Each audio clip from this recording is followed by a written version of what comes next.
Hello and welcome to the Tea Party Hardy channel. I'm watching, upon a friend's recommendation, The Last Dance, the Chicago Bulls story. It's not the Michael Jordan story, it's the Chicago Bulls story. I kind of like that about it.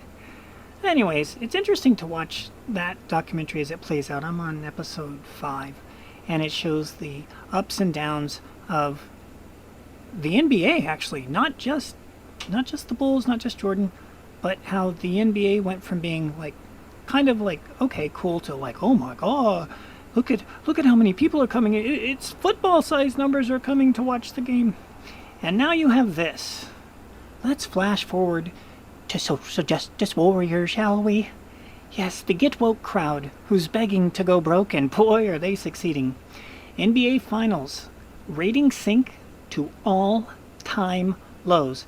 Not to be confused with the band All Time Low, who do this song called Monsters, which, if it wasn't filled with cuss words, would be a wonderful new addition to your Halloween listening chart. But no, it drops the F-bomb every 20 seconds.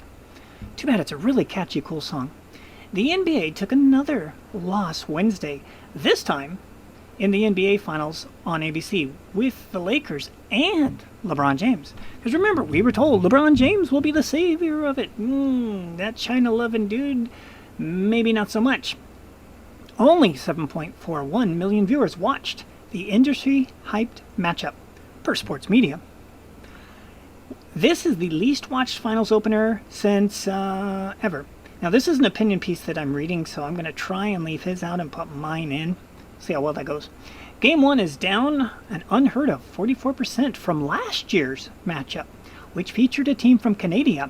During last year's finals tank job, media members yelled, "One team is from Canada, and there's no LeBron." To which the writer says, "I see." But the deal is, the NBA is tanking to never before seen depths. This is where it gets really scary from a financial point of view. If LeBron and the Lakers in the finals can't save the collapse, they say nothing will. That's determinative. I will turn it into a question. If it won't, let's see. Yeah, if LeBron and the Lakers in the finals can't save this collapse, what can? Let's turn it around and ask, what can? This is the best case scenario. Imagine these numbers when the Nuggets finally win in the West and the media has to push that over the NFL. I don't know what that means. I don't speak sports well enough to know what that means. Anyways, I know National Football League, but I don't know what he's getting at. Compared to 2018, the last finals with LeBron James, Game 1 is down 58%, and he surmises that kind of slide is what gets TV shows canceled and showrunners chased out of the business. We'll see. Down here it says, since 2012, viewership of the NBA on ABC resembles... okay, see, that's where he puts in his bin. Okay, so what does it resemble? From 2012 to 2020, broadcast NBA ratings are down 45%. That's kind of a lot. All these numbers are huge numbers. They're not single digits. They're major double digits. So, yeah. Maybe loving China more than your country, when your country isn't China, of course, is not necessarily a wise play if you're going to make that public and you have a public job. Maybe getting so very woke that your eyes never close and just turn nasty bloodshot and you can't see a bloomin' thing anymore because you're so woke that you never sleep, and now you're just having these creepy dreams while your eyeballs are opened. Yeah, maybe that's not enough. Maybe that's a disaster in the making. All we are saying is get politics out of our games. We've got YouTube channels for politics, and we like it. We like it a lot. We've got Rush Limbaugh for our politics, and we like it. We like it a lot. We've got MSNBC. Okay, we personally don't have MSNBC, but there's 4 or 5 people out there that do, and they like it a lot. You get the idea. You don't want it in sports. And there it is. So, ha ha ha on them. Sucks to be you. Should have paid closer attention on the High Council last week over on World Class Sitters. Yes, on Tuesday they had this guy on there, and he was saying this whole new era of the fan is always wrong. The customer is always wrong. It's a new phenomenon, and it's just not really panning out financially as much as they were hoping. And as was pointed out on the media, let's see, was it Chris Tower? I don't know, but it was another one that was reviewing news, and it was the same idea of like being so smug that you constantly hate your customers and think you're so much better than them and know so much better than them. And then in that case, they're talking about the news media. It's like, guys, no.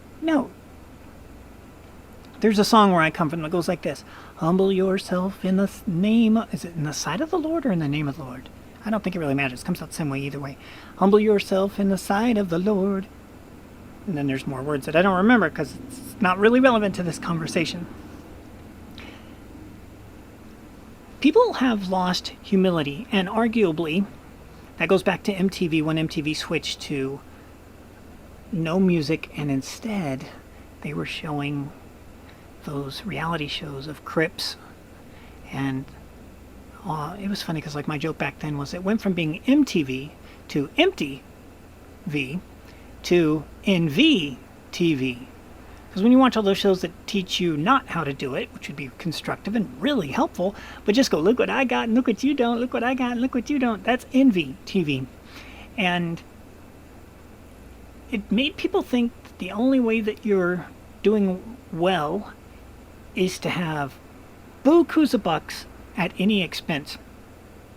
Arguably that mentality is like everywhere now. And you have all these people they ask in their youth and they go, well, what do you want to do when you grow up? I want to be a YouTuber. Okay, but what are you going to make? I'm going to make videos. Now, you might find that a little ironic coming from somebody who makes videos. But, let's face it, if you made it this far to the video, cool, thanks to you. Look at my sub count.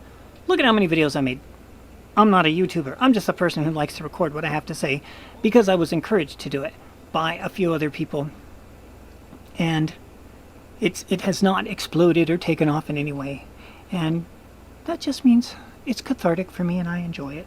And if you're here listening, I enjoy having you here too. If you've left like a normal rational person would, I'm not saying you're not normal or rational. Oh yes, I guess I kind of am. Well, you know what? You're special and people like you, darn it. Like me, I like you. Anyways, I'm rattling off way beyond the point, but the idea being that you need to be able to make something. You're like, well, what do you make then? I do my best to make kids smarter in science and music and things like that. And I write music, and there's a bunch of my music on this channel. It's been a while since I do it because I switched the format of how I make the videos. But yeah, there's music on this channel. I got music on there, so I do make stuff. And I encourage you to make stuff. Making stuff is important. And Tim Pool was going off today or yesterday about perseverance, and you just got to keep doing it. Even when it's the rough times, you just got to push through, because that's what you do and that's how you succeed. And boy, has he succeeded. It'd be interesting to see how long it lasts. In my circle, the question is Tim Pool the next Rush Limbaugh? And I'm going to go with no, he's definitely not the next Rush Limbaugh. He almost was. But then he switched to Walter Winchell with all the Civil War stuff. And now he's very Walter Winchell. Who's Walter Winchell? Is that the donut guy? I don't think he's the donut guy, but he's worth looking up if you don't know who he is. He was highly influential in the late 40s and 1950s. And highly influential. Yeah. He was on a couple of TV shows too. But yeah, you should look him up. NBA, on the other hand, nobody wants to look up. The all-time lows. Why do the monsters come out at night? Why did they make our ratings such a fright? Well, maybe because you got woke and you went broke. If you stayed all the way to the end, thank you very much. Normally we don't go off on such a great tangent, but it's been a long week. I've been working really hard and the president is in severe danger of dying, and it's just kind of messing with my brain. I don't want him to die. I really don't want anybody to die from that stupid virus. I hate that thing. As the old saying goes, I wouldn't wish that on anybody. My brother works with the people in the final stages, either to get better or to not get better. And boy, when he described what they go through, suddenly it makes the NBA ratings look not so bad. Yeah, it's really awful.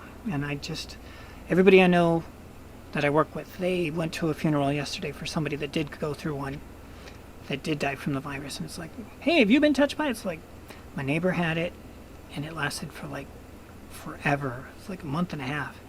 And she did not die, and it was really brutal. And yeah, so be careful out there. Do be careful. And And don't get woke. Don't go broke. Stay away from the cootie. Cross your fingers that the president will be okay. Even if you're not going to vote for him, that's just don't wish this sickness on anybody. It's not right. We'll see you in the future.